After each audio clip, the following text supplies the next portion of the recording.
Saat aku dan Kak Reni sedang menghayatinya. "Ardi, ih kemana sih dia? Ardi." Terdengar suara Kak Irma memanggil aku. Aku dan Kak Reni panik. Segera membenahi kondisi masing-masing.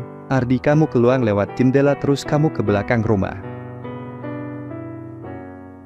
Buruan sekarang, Kak Irma pasti nanyak aku," kata Kak Reni sambil membenahi kondisinya. Aku sangat panik. Jantungku serasa mau kopok. Aku buka jendela dan langsung loncat dan berlari ke belakang rumah. Gila, nafasku sampai sesak. Aku pura-pura duduk di batu dan bermain air di kolam belakang rumah. Dan benar yang dibilang Kak Reni. Kak Irma sudah memanggilku. "Iya Kak, aku di sini," jawabku. "Kamu ini bukannya istirahat malah main di sini sendiri," kata Kak Irma. "Tadi pengen tiduran, tapi gak bisa. Ya sudah aku jalan-jalan ke belakang rumah," jawabku. "Kenapa gak panggil aku saja? Kalau biar ada temennya," ucap Kak Irma. "Takut kataku sambil melihat ke wajahnya yang cantik dengan hijab warna merah. "Ardi, ingat ya, aku gak mau kamu ngomong begitu lagi. Kamu adalah calon suamiku. Rumah ini adalah benteng pertahanan yang kuat. Belum ada satupun lelaki yang bisa masuk menembus ke sini. Kecuali kamu.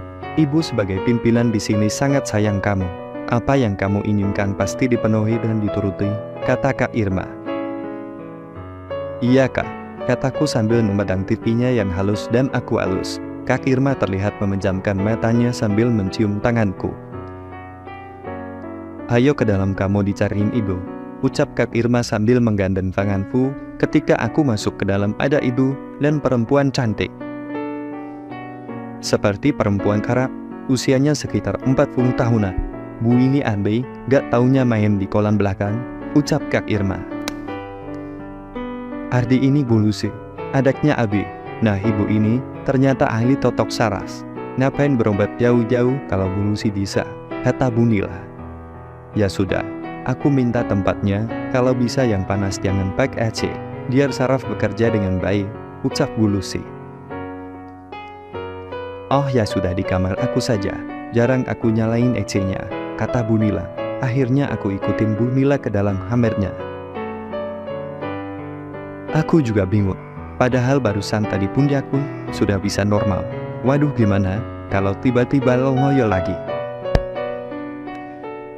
"Lucy, aku gak apa-apakan ikutan di sini," kata Bu Nila. "Iya Bu, kalau bisa harus ada yang membuat daya tariknya."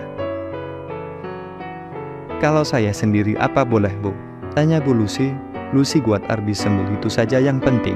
Kalau memang perlu aku atau anakku juga, aku izinkan. Kamu sudah aku ceritain Kak," jawab Bu Nila. "Maaf ya Bu," kata Bu Lucy nampak membuang pelindungnya dan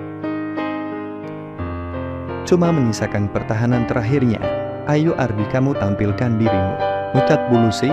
"Sini biar ibu bantuin saja kalau kamu malu," kata Bu Nila yang sudah tahu pasti aku malu untuk melakukannya. Satu persatu diambil oleh Bu Nila, aku disuruh tengkurap. Aku mulai merasakan pijitan dari mulai telapak kaki ke teha, terasa gelui dan sedikit sakit. Setelah beberapa lama, aku diminta untuk membalikkan badan hingga terlentung. "Ardi, sekarang kamu lihat ibu dan nanti apa yang kamu alami," ucap Bu Lucy. Postur yang putih bersih itu ada di atasku dan membuang pertahanan terakhirnya. "Terus kamu lihat ibu dan bayangankan apa yang kamu inginkan sama ibu," kata Bu Lucy mengambil tempat nyaman di atasku. "Ayo Ardi, apa yang kamu rasakan sekarang? Setelah ibu urut punyak kamu yang berkuasa dengan punyak ibu," tanya Bu Lucy. "Agel," jawabku. Bu Lucy mulai melakukannya secara terus-menerus, secara teratur. "Bagus Ardi," kata Bu Lucy mengandur mendengar keluhan Bu Lucy. Bu Nila mendekati aku, dan sepertinya Bu Nila terbawa suasana. Melihat aku diterapi sama Bu Ludi, Bu Nila ini berhasil. "Punyak Ardi sudah bereaksi Bu, sudah jadi tongkat," ucap Bu Lucy yang masih menggerakkan ruang pribadinya yang sepertinya sekarang sudah Lolos setengah sahabatku. Maksud kamu gimana, tanya Bu Nila penasaran. Oh gila Bu, terapi aku berhasil dan aku mau capai puncaknya, kata Bu Lucy sambil menghayatinya. Usi Ardi masih verjaka. Sudah cambuk, nanti Ardi nyampek, kata Bu Nila. Iya Bu, ini aku juga sudah nyampek, jawab Bu Lucy dengan cepat berjalan dan akhirnya diam sejenak. Wow, Ardi kamu berhasil sayang, wah punya kamu. Ngalahin punya Abe, kata Bu Nila sambil melihat sahabatku muncul dari dalam ruang pribadi Bu Lucy, dipegang sahabatku sambil geleng-geleng kepala. Luar biasa Ardi, kata Bu Lucy pelan. Maaf, apa ibu mau pastikan sudah normal belum punya Ardi, kata Bu Lucy. Bu Nila terdiam. Nanti saja ya Ardi, masih banyak waktunya. Sekarang ibu legan dan senang melihat punya kamu kembali normal. Hampir 1 jam pengobatan itu berlangsung. Wah, rasanya aku senang sekali. Aku masih merasakan bagaimana sahabatku tadi berjalan-jalan pada ruang pribadi Bu Lucy. Beda dengan Kak Reni yang cuma diguresekkan. Ketika keluar kamar, terlihat Kak Irma, Kak Reni, dan Rara duduk di ruang keluarga. Melihat ibu keluar dengan senyuman, ibu memangnya sudah bisa kok ibu, seneng banget, tanya Kak Reni. Ih, kalian penasaran banget, jawab Bu Nila. Ibu gimana sih? Ardi kan sudah jadi bagian dari kita, seperti yang ibu katakan. Kalau kita sebagai calon istrinya tidak tahu kesembuhannya, bagaimana bisa ngejalanin ke depannya, kata Kak Irma. Iya Bu, benar yang dikatakan Kak Irma itu, sahut Rara. Loh kok ibu jadi dikeroyok begitu? Kalian gak akan kecewa pokoknya, sudah dijamin jempol, kata Bu Nila dengan yakin. Berarti 1 langkah sudah beres. Jadi mulai besok Ardi biar ikut aku ke kantor, biar nanti aku ajarin yang mudah dulu. Sekalian beli handphone buat Ardi, kata Kak Irma. Tapi Cita bawa ke salon dulu Kak, sekalian beli pakaian buat Ardi, sahut Rara. Gak usah terlalu begitu, nanti saya malah bingung Kak Irma. Kalau boleh saya bagian bersihin ruangan Kak Irma saja, kalau cuma gelap dan nepel saya pasti bisa, ucapku. Sudah kamu diam saja ya, nanti kamu juga tahu, kata Kak Irma terlihat sewot. Tetapi Rara sama Kak Reni malah tertawa. Emangnya aku salah di mana, kataku dalam hati. Ardi, maaf kalau aku sedikit bicara keras, habis kamu itu terlalu lugu dan polos. Coba kamu pikirkan, kalau nikah sama salah satu dari kita, anak yang punya perusahaan, menantunya dijadikan office boy. Mulai sekarang kamu harus belajar. Kamu boleh pertahankan kejujuran kamu, tetapi tidak dengan kepolosan dan keluguan kamu. Kami sekarang adalah calon menantunya Bu Nila. Kamu harus punya wibawa Ardi, kata Kak Irma tegas. Iya Kak, siap mohon. Demikiannya, kataku menirukan cara bicara satpam kalau bicara sama atasannya. Nah, begitu dong, kata Kak Irma sambil tersenyum. Reni sama Rara kalian temenin ibu saja, anterin Bu Lucy, ucap Bu Nila. Iya Bu, jawab mereka berdua. Padahal tadi mereka mau ikut aku. Sama Kak Irma, beneran anak yang berbakti kepada orang tua, kataku dalam hati. Setelah ibu dan Kak Reni sama Rara berangkat antar Bu Lucy, tinggal aku sama Kak Irma. Aku nunggu di ruang keluarga, sedangkan Kak Irma masih di dalam kamar. Ardi kemari sebentar, panggil Kak Irma. Aku segera masuk ke dalam kamarnya. Aku lihat Kak Irma sudah rapi dengan pakaian yang berwarna ungu, tetapi belum mengenakan hijabnya. Ardi, kau lihat aku sekarang sebelum memakai jilbab, dan nanti sesudah memakai hijabnya. Aku pengen tahu pendapat kamu dan ingat aku terlihat seperti ini cuma di depan kamu, kata Kak Irma sambil tersenyum dan melihat ke arahku. Cantik Kak.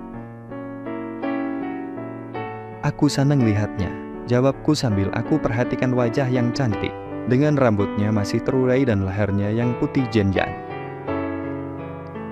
Dan aku lihat ke bawah, aksesorisnya yang bagus, sudah tertutup rapat. Ardi, sabar ya, nanti kalau sudah saatnya, kamu bisa mendapatkan ini semua, kata Kak Irma sambil menunjuk ke arah aksesorisnya. Kak Irma ngomong apaan sih? Kataku malu, gak usah bohong. Aku lihatin dari sorot mata kamu itu, lain melihat ke aku. Nah sekarang aku sudah siap. Semuanya yang aku tutupin ini hanya untuk kamu. Kata Kak Irma. Ya, Kak Irma senangnya buat aku malu, jawabku. Tetapi kali aku akan buat Kak Irma biar tidak selalu meledak aku lagi. Aku dekati Kak Irma, aku tarik dan aku peluk. Awalnya Kak Irma kaget, tetapi tidak berusaha untuk melarang. Dia membiarkan aku. Memeluknya bahkan kedua matanya tertutup. Aku memanfaatkan untuk itu. Aku rasakan Kak Irma malah membalasnya. Entah pikiran apa yang membuat diriku menjadi berani dan semakin jauh. Aku telah pindah ke lokasi lainnya, melihat Kak Irma diam saja. Dan justru mengikuti apa yang aku lakukan. Keinginanku semakin menggebu-gebu, bahkan sahabatku sudah mulai beraksi. Aku tahu ini pengalaman pertama buat Kak Irma. Aku menampilkan dirinya dan menyisakan pertahanan terakhirnya. Lagi-lagi Kak Irma hanya diam, bahkan ketika aku menuju lokasi aksesorisnya yang masih terlindungi, justru kedua tangannya mengerumasi rambutku. Aksesoris yang terawat membuat aku semakin demis benda yang masih menjadi halangan segera ku ambil.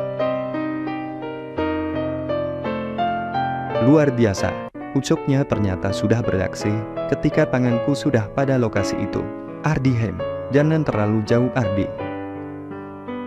Suara Kak Irma terdengar dan sepertinya Kak Irma sadar apa yang aku lakukan. Tapi entah kenapa Kak Irma terus saja mengikuti kemauanku. Aku semakin tak terkendali. Aku ambil penggalang lokasi segitiga emasnya dan aku mulai menampilkan diri. Aku terkesima melihat sahabatku sendiri yang sekarang sudah bisa aktif. Aku peluk Kak Irma yang sudah dalam keadaan tidak benar.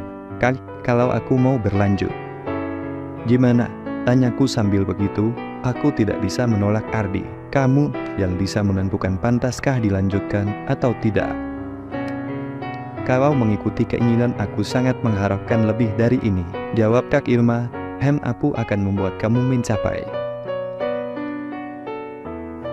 puncaknya walaupun tidak harus sampai mengambil mahkotamu, tapaku dalam hati. Kondisi yang sudah seperti itu, aku bawa menuju tempat pemberian. Kak Irma hanya pasuran, aku peluk dan kembali itu lagi. Kembali Tuhan Kak Irma terbenak. Melihat semua ini, aku semakin beradu. Ardi inikah yang duluan sudah dunia? Suara Kak Irma semakin terbenak. Apa yang aku lakukan itu membuat Kak Irma semakin dewasa dan keinginannya semakin tak bisa dikendalikan. Setelah cukup lama aku menunjukkan perhatian dan sampai akhirnya berhenti di lokasi pribadinya. Wajahnya yang cantik terlihat sayu, menahan ambisi dan ketika ku berikan perhatian lebih. Pada lokasi itu, keluhan panjang perbedaan. Ardi ingat Ardi. Lokasi yang bersih dan wangi sudah terlihat friendly. Aku tidak berani untuk menggunakan fazanku, maka yang lain akan menggantikan. Aku sendiri secara naluri melakukan semua ini. Karena menghadapi wanita yang sesungguhnya tanpa harus dituntun baru sekarang ini, meskipun cuma perhatian kecil, tetapi dampaknya luar biasa buat Kak Irma. Aku sempat kaget melihat reaksinya, tetapi ada rasa penasaran pada benda imut itu. Aku jadi secara mengutak. Tiba-tiba Kak Irma meripak. Ardi, aku sudah gak paham Ardi. Sudahin Ardi kayak Kak Irma. Tak, aku sudah gak sabar melihat kecantikan Kak Irma ini, jawabku sambil mengambil tempat di lapasnya. Ardi, aku percaya kamu. Baik sekarang atau nanti aku tak bisa menolaknya. Cuma aku ingin setelah kita resmi, ucap Kak Irma memelukku. Aku geser pilih dan teratur. Aku dan Kak Irma sama-sama menghayatinya. Entah kenapa, yang awalnya aku cuma luar saja, malah Kak Irma menguat sahabatku dan membimbingnya pada lokasi itu. Sama-sama mengeluh ketika aku menerima ke situ secara santai. Ardi, lakukan kalau kamu mau, ini sebagai bentuk rasa sayangku sama kamu. Sampai akhirnya, sakit Ardi, pemiu sayang, ucap Kak Irma, yang aku rasa sahabatku sudah berhasil lolos. Aku tahan sebentar sambil kita beradaptasi. Inikah yang dinamakan berbagi rasa dengan yang masih ori. Sulit sekali lolosnya. Aku diamkan sebentar, dan aku lihat wajah yang cantik itu terlihat sedikit cemas. Tak kenapa, tanyaku, aku senang, tetapi tetap saja ada rasa khawatir. Ardi, jawab Tak Irma, aku tidak mau merusak suasana. Maka aku tidak membahasnya lagi. Aku dan gadis Arab yang cantik putih ini, aku sempat melihat ada noda merah di kain spray itu. Abi kita selesaikan sayang, kini aku milikmu seutuhnya, ucap Tak Irma sambil ngelel. Setelah 30 menit, aku merasakan akan mencapai puncaknya. Aku harus siap-siap untuk mengambilnya. Aku tidak mau dan tentunya Tak Irma sampai hamil di luar pernikahan. Aku mau dapatkan di saat Tak Irma mencapai puncak. Ya, dan aku segera bangun untuk menaruh di tempat lain. Di Ardi kamu ini, aku harus mandi lagi. Kalau begini, apanya mencoba bangun. Aku kedip lagi, dan wajahnya aku bersihkan dari noda padi. Nanti mandinya, kalau kurang jalan-jalan saja, sekarang cukup cuci muka, ucapku. Tapi aneh, apakah Irma tidak dilanjutkan setelah aku menariknya berjalan menuju ke kamar mandi. Bersambung.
memeriksa aku. Aku coba gerakan tanganku yang bikinkan Kak Irmasan. Aku coba.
Jalan yang aku lewati sekarang, yang dulu pernah panas-panasan dan kehujanan.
pen diajarkan Kak Irma. Kamu belum tahu ya kalau Kak Irma itu adalah diletup.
Kataku, menurut kamu gimana di waktu kamu melihat diriku tadi? Pangeka?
Kamu kepalanya. Ke situ, kata Tatrelli. Hen baru kali ini, di depan mataku jelas toh.